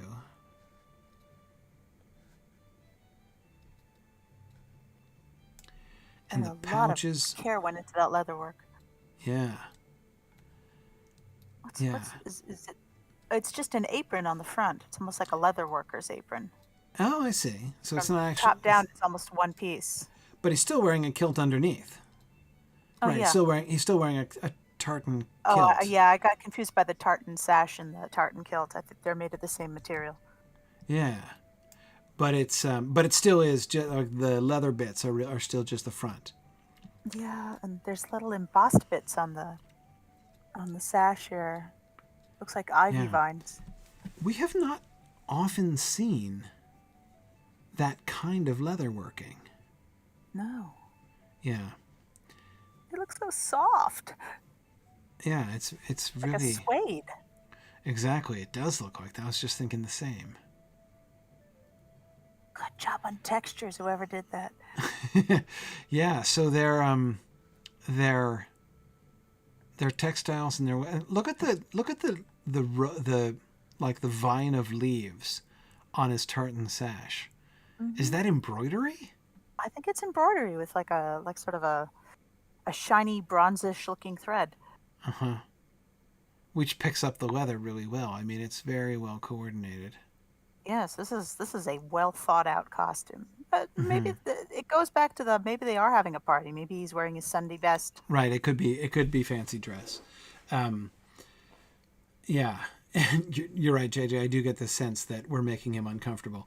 So I'll have to apologize. Kind of looking around like, what is this? Yeah. Yeah. So would that be the Took family tartan then out of old history? I wonder. What's this blanket on the ground for?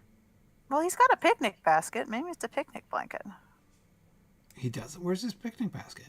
Oh, right over there. Sure. He's got a hamper. Picnic right. basket. Yeah, I missed it. Right. Uh-huh. Yeah. Okay. So he's about to have a picnic, and here we are, all standing around and staring at him. Yeah.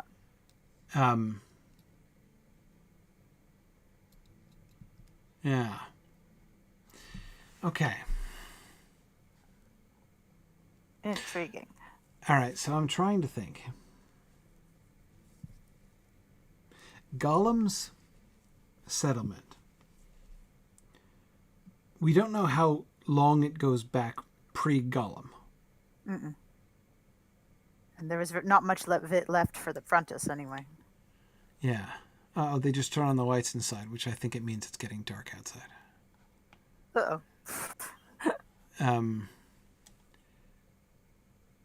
Yeah.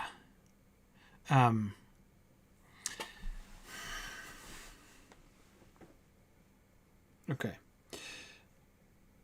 Gollum's about 500 years old. There is no reason to think that, like, his family were pioneer settlers at their spot in the Gladden Fields. It was a well-established society there already. Yeah. But, of course, 500 years before, I mean, the hobbits have been in the Shire for a whole lot longer than that. Oh, yes. You know, I mean, Shire reckoning is already 1,400 years old. That's true, but they also thought they were the first ones there. And that Yeah. everyone went in the other direction. So I'm trying to come up with a theory. One possibility is that we are to imagine Gandalf refers to Gollum's people as related to the fathers of the Stoors.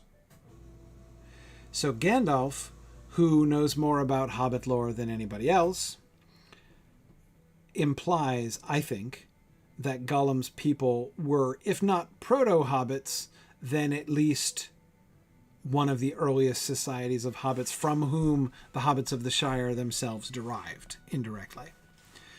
Sure, sort of a Crete to Greece kind of thing. Exactly. So if we imagine the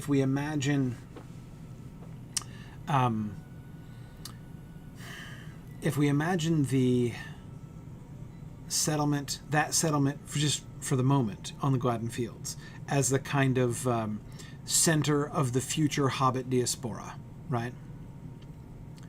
Now, we don't know where they came from before that, as they presumably didn't crawl out of the mud by the riverside there. But anyway,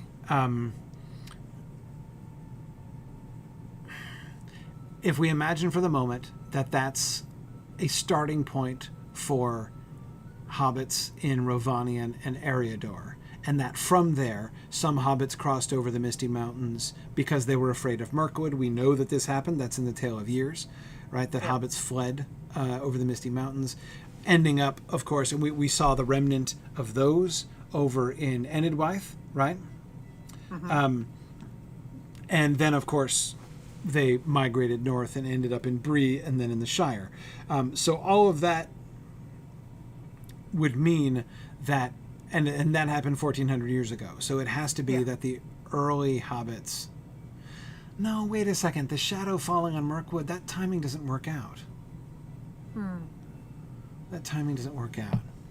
Because the fleeing from the shadow, the growing shadow in Mirkwood, would post-date a bunch of that migration. Yeah, just general skirmishes, though, would definitely be enough to try to drive them into some sort of hiding. Right. But anyway, returning to the what Vala was in charge of this? That's what I want to know. Yeah. Well, that is the interesting question. Okay. So my immediate question is, are these people, did some of them migrate north and end up settling here? Or is this the original settlement from which some went downriver and ended up by the Carrick? And the yes, Glen and he Fields? said fathers, which implied that they might not be the ones where Gollum was living at the Smeagol was living at the time. No, I think said it's his father's Smeagol's. fathers and restorers. No. That his Gollum's people were like the fathers of the stores themselves. Fathers. Okay. So that was does make Gandalf's sense. Okay. context. All right. So yes, it does make sense that they would have spread outward. So, like, what I'm trying to basically decide is it possible that this is the oldest settlement of hobbits that we know of in Middle-earth? Is this older? Even that, or are we to believe that the one in the Gladden Fields is older? I'm not sure. But the lack of a river seems to indicate that the other one was. Well, okay. Well, this is a pond, I suppose, but I don't know. Civilizations always seem to spring up near rivers. Right. Greenstand made a discovery down here. Oh, okay. Which is This that is they the have mouth of the boats. river. Aha. Curricles. Right, they are coracles.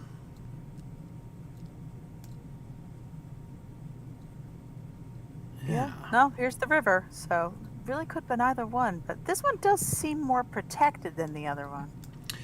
It certainly does. The sense of isolation that we get, or that we would seem to get, right?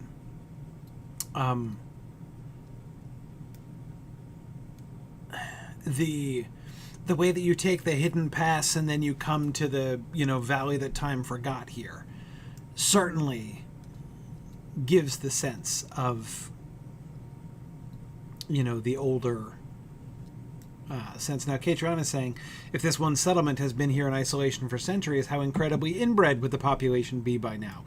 Well, Catriona, I think somebody pointed out that they seem to almost all have the same last name. Oh my. It does seem to be a clan that lives here, the Tuka clan. Now, it certainly would seem that Tuka is almost certainly an older version of Tuk, right? So that similarity, right, both similarity and difference, would also seem to imply that these people are older and are more frozen in time, right? Their language did not go on developing in the same way that the Shire Hobbits' language developed. Now, yeah, this is the Iceland to their Denmark. Exactly. Yes, just like Iceland. Yes, just like Iceland. Including the inbreeding. And the volcanoes. And the volcanoes. So many things in common. Yeah. No, when I was over visiting Iceland, I found out that there's, I learned, I didn't see it myself, so I guess I can't confirm it, but I heard that the Icelanders have a genealogy app that, like, you know, like when you meet somebody in a bar, you can like get out your app and check to make sure you're not related, because you might be, right? You know, yeah. So like it's 350,000 people. it's a legitimate, like, you know, problem. I mean, it's a legitimate issue. But anyway, so, but yes, I do like that parallel. You know, the fact that the language seems a little, I mean, you can tell that it looks like these people still have the names, again, just like Iceland, that are like the roots of, that went on to be developed in other ways in other places. Yes. Now, one of the things that I'm doing is specialists whose name are, you know, Heart Oak Oak Bear or something like that. Still. Yeah. So I'm winding my way up towards the top of the hill because I'm wanting to see if we get anything like the Great Smiles. Okay, so I guess this is it, right? Tuka's set. This has a. Oh yeah. This place has a title, and I can't enter it because I haven't done the quest, which is disappointing. So yes, this is what I was looking for, and even the fact that it's called a set, right? Now, isn't that where badgers live? Yes, badgers live in a set. Badgers live in a set, right? With a Brock and a sow. Yep. The badger Brock is the male badger. That's a Tolkien word used several times. It does look similar to Brandy Hall, though again, so much stone, right? So much more stone. You know, that's the primary difference. Less wood, once again, it looks stone. like it's just something they found when they were digging in the ground for all the fields. They just had all these stones left. Right, and they built them out into the houses. The fact that they... Even the name of it sounds like, you know, older, more primitive, more sort of close to the earth, right? Less civilized. More animalistic. Yeah, exactly. So I'm definitely getting that sense of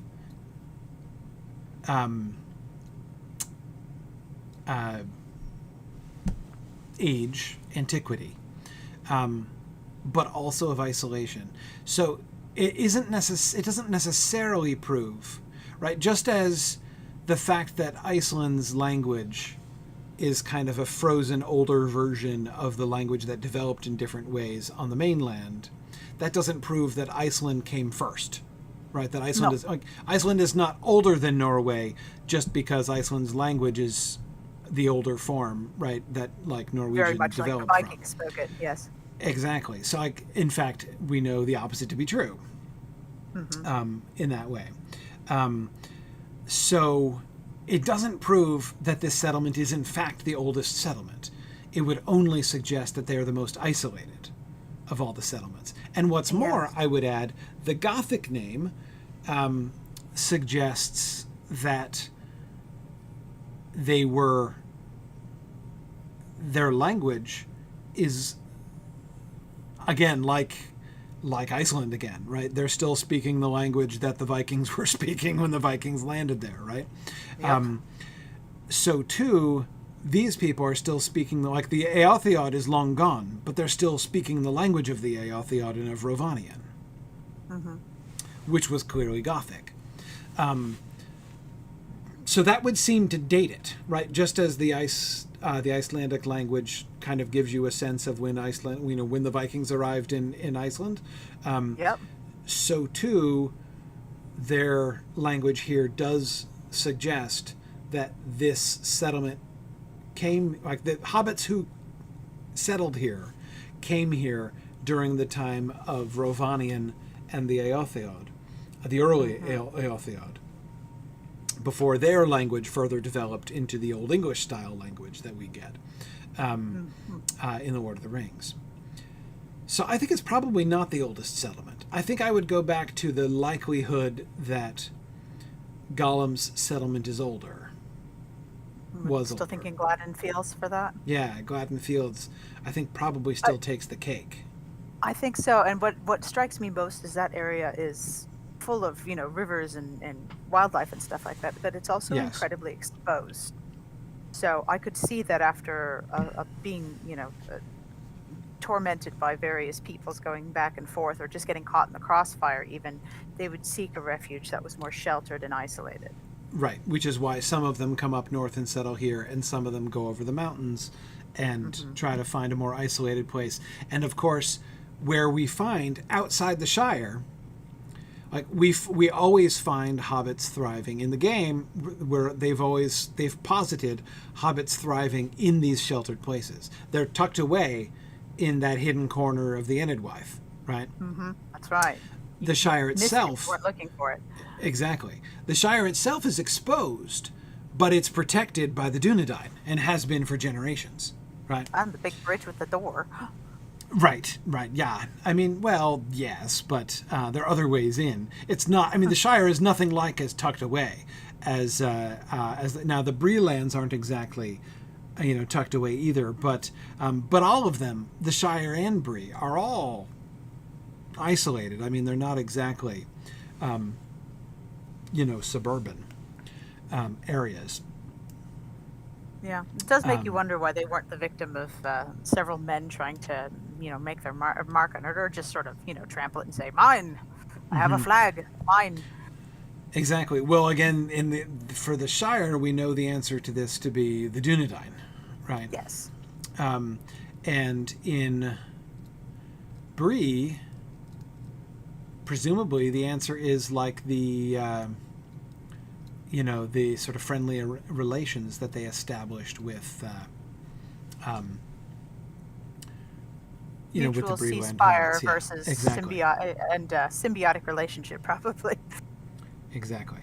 Think about the reaction of the Breeland hobbits to the idea of human refugees coming up the Greenway. They don't feel particularly threatened because they're like, well, the big folk can't live in our holes, right? So they're not going to come and kick us out of our houses and take them for themselves. Men don't do things like that, do they? Right. And now, as Tora Marthin points out, the Lyndelby hobbits are doubly isolated, right? They are isolated by geography. No one's just going to stumble in here. But in addition, they're protected because they're protected by the eagles. Yeah, which we saw by the bridge. As we saw by the bridge, right. So they are doubly sheltered in that way. Yeah, that's really interesting. And the fact they're so upriver means that no one can even stumble accidentally on the river either, because the current's going the wrong way. Right, exactly. Cool. All right, well, that's and Hologrove points out that the quest texts expressly state that the eagles are protecting them. Yeah. Oh, good. Agreed. Cool. Good for them. Cool. All right. Well, we are out of time, but this was a great exploration of Lyndelby. I think that apart from the mystery of that wooden mechanism, which I think our working theory that it has to do with the wells is, I think, a good working theory. But anyway, this was really cool and has led to some really fascinating. I am always admiring the world building that the ELOTR folks have done. I think that this is fantastic. I love how they think through this stuff, and this seems really well thought through. They've undone themselves with this one. They really did. And such a delightful surprise to come around the corner and find them here. So cool. All right. Well, I will let everybody go. Thank you for joining me this evening. And I will... Wait a second. Ooh, forgot to say this at the beginning and should have done. I will not be here next week. My family's going to be traveling a little bit next week, visiting some family. So I will not be able to broadcast next Tuesday. But wait. I'm not going to be here for the next 2 Tuesdays, actually. Oh man, I totally should have mentioned that at the beginning of class. Yeah, because I'm first seeing some family next week, and then the week after that, my son and I are going to orientation at his college, so I will not be here for the next 2 Tuesdays. Yeah, college? Sorry. What? College, I know, right? Yeah. So we're Exactly as the wolf says after just catching up. I'm going to go through withdrawal. I know, right? Yeah, sorry. By the way, congratulations, the wolf. Welcome. Glad you could join us. Right. But anyway, yeah. So it'll be. Gosh, what will it be? Fortnight. A fortnight? No, it'll be 3 weeks from 3 tonight. weeks. Yeah. Oh, yes, what? Yeah, it'll be the 27th. 27th. Good grief. 27th. Practically the end of July before we'll be back for another one. That's summer for you. There it is. It is summer. There are 2 little chunks of family travel that I'll be doing this summer. This is one. The other one will come at the end of August. There'll be another 2 weeks. Sherlock. So. Yeah, exactly. So yeah, but the next big trip will be driving the child to college. Big old road trip across the country. So it hurts my brain. yeah. So I will talk about this tomorrow, Tomas, but Wednesdays will be a little bit better. I'll miss Wednesday next week, but we will be back the week after. My son and I will be arriving home on Tuesday night, but we'll still be in the air where our plane isn't landing till like midnight. So won't make it for Tuesday night, but we will be back for Wednesday night next week. Anyway, all right. Thanks, everybody. So I will see you guys for Exploring the Lord of the Rings 3 weeks from tonight after a disappointingly long hiatus. We'll be back and we'll continue with the Ring Goes South. And I think we're done with the Wells of Langflood now. Yeah? Wow. I think we've been everywhere. Right. Well, So- on to Eregion, I guess. Yeah, next time no, because we still have a whole bunch of more talking to do before we actually depart from Rivendell. So I think we have time to head up to Elderslade. So we'll reconvene at Lyndelby, say goodbye to Valeric, and then we'll head up to do Elderslade. I think try to squeeze that in before we head down to Eregion. Whew. All right. I There think that's isn't the much plan. to look at up there. And we will look at it. But there will be things to see. All right. Yes. Very cool. All right. All right. Thank you, everybody. Have a good evening. See you Good guys night. later.